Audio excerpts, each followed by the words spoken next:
Hello friends, അപ്പോൾ ഇന്ന് എന്നെ വീഡിയോ ആണ് എന്നോട് ആനിവേഴ്സറിൻ്റെ കണ്ടിന്യൂ വീഡിയോ ആണ്. ഇതാണ് എന്നോട് ഫാമിലി, എന്നോട് സിസ്റ്റേഴ്സും എന്നോട് അമ്മാവും എന്നോട് അത്താനും അവിടെ വന്നിട്ടുണ്ട്.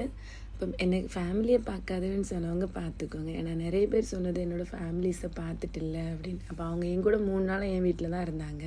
പിന്നെ ഞങ്ങൾ അങ്ങ് റീച്ച് ആയിട്ട് വീഡിയോസും ഫോട്ടോസും കാര്യങ്ങളും എടുത്തിട്ടുണ്ടാണ്.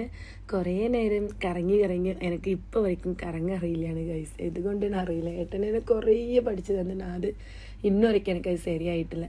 അപ്പുറം കേക്ക് കട്ടിങ് കാര്യങ്ങൾ സ്റ്റാർട്ടാക്കി.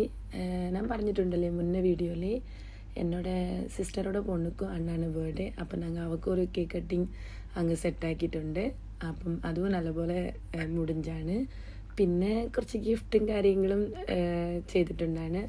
അതിലൊരു സർപ്രൈസ് ഇരുന്നാണ് എൻ്റെ ഹസ്ബൻഡിക്ക് എൻ്റെ അമ്മ കൊടുത്തതാണ്. എൻഗേജ്മെൻറ്റ് ടൈമിൽ എനിക്കൊരാഗ്രഹമുണ്ട്, ഏട്ടനൊരു വള എടുക്കണം. എനിക്കെന്തോ തരില്ല, ആണുങ്ങൾ വള ഇടുന്നത് ഭയങ്കര ഇഷ്ടമാണ്. അതിലും എൻ്റെ ഹസ്ബൻഡിൻ്റെ കയ്യിൽ പാക്കണമെന്ന് എനിക്ക് ഭയങ്കര ആഗ്രഹമുണ്ട്. അപ്പം ഒരു 6 മന്തായിട്ട് ഞങ്ങളത് ഹൈഡാക്കി വെച്ച്. ഞാൻ എതുവുമേ ഹൈഡാക്കൂല ഹസ്ബൻഡോട്. എന്തായിരുന്നാലും ഞാൻ പറയും. എൻ്റെ മനസ്സിൽ അങ്ങനെ ഒരു സർപ്രൈസിൻ്റെ ഒരു കാര്യം ഭയങ്കര പാടാണ്.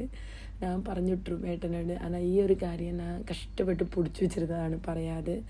ബിക്കോസ് എനിക്ക് എൻ്റെ ഏട്ടൻ്റെ ഒരു സന്തോഷം കാണണമെന്നാണ്. എൻ്റെ ഏട്ടൻ കുറേ കഷ്ടപ്പാട് കണ്ട് ജീവിച്ചതാണ് ലൈഫിൽ. അങ്ങനെ കുറേ ലവ് പണുമ്പോഴും ശരി എന്നോട് ഇപ്പോൾ ഇരിക്കുമ്പോഴും പറയും കുറേ കഷ്ടപ്പാട് കണ്ടിട്ട് വന്നതാണ് ഞങ്ങൾ. അപ്പം എനിക്കെന്തോ ഞാൻ അവിടെ പോന്നപ്പോൾ എല്ലാവരും ഭയങ്കര ഹാപ്പി ആയോ എന്നുള്ള ഒരു സന്തോഷം എനിക്കുണ്ടാണ്. അമ്മയ്ക്കും അച്ഛനും ഭയങ്കര ഹാപ്പിയായി. വീഡിയോസും ഫോട്ടോസും എടുക്കലാണ് അത് അത്ര ക്ലിയർ ആയിട്ട് കിട്ടിയിട്ടില്ല. എന്നാൽ നമുക്ക് നൈറ്റായാണ്, നൈറ്റ് വൈബാണ് അവിടെ നല്ലതായിട്ട് എടുക്കൊണ്ടിട്ട് ഞങ്ങൾ അവിടെ നൈറ്റാണ് ചൂസ് ചെയ്തത്. പിന്നെ ഫോട്ടോസും വീഡിയോസും എടുക്കാൻ ആർക്കും സമയമില്ല, അതാണ് ഒന്ന്. പിന്നെ അങ്ങനെ ഫുഡും കാര്യങ്ങളും ഉണ്ടായിട്ടുണ്ട്. അങ്ങനെ ആനിവേഴ്സറി നല്ലപോലെ പോയാണ്. എനിക്ക് ഒരുപാട് ഹാപ്പിയായി, എല്ലാവർക്കും ഹാപ്പിയാണ്. പിന്നെ ഇവിടെ ഒറ്റയ്ക്ക് ജീവിച്ചിട്ട് അവിടെ പോയി അത്ര സ്വന്തങ്ങളെ കാണുമ്പോൾ നമുക്കൊരു തനിപ്പെട്ട സന്തോഷം നമുക്ക് മനസ്സിലാവും. ഈ ഒരു സമയം എനിക്ക് അവിടെ നിന്ന് വരകും മനസ്സില്ല. അമ്മാരി എന്തോ തരില്ല, ആ ഒരു സിറ്റുവേഷൻ എനിക്ക് ഭയങ്കര ഹാർഡായിട്ടുണ്ട്. നെക്സ്റ്റ് വീഡിയോയിൽ എങ്ങനെയാണ് എല്ലാം അപ്ഡേറ്റ് பண்ணால். പിന്നെ ഞങ്ങൾ അവിടെ നിന്ന് ഇറങ്ങിയിട്ട് എന്നോട് ഫാമിലി സൺഡേ നൈറ്റ് അവങ്ങൾക്ക് ട്രെയിൻ ബുക്ക് பண்ணிയിരുന്നു.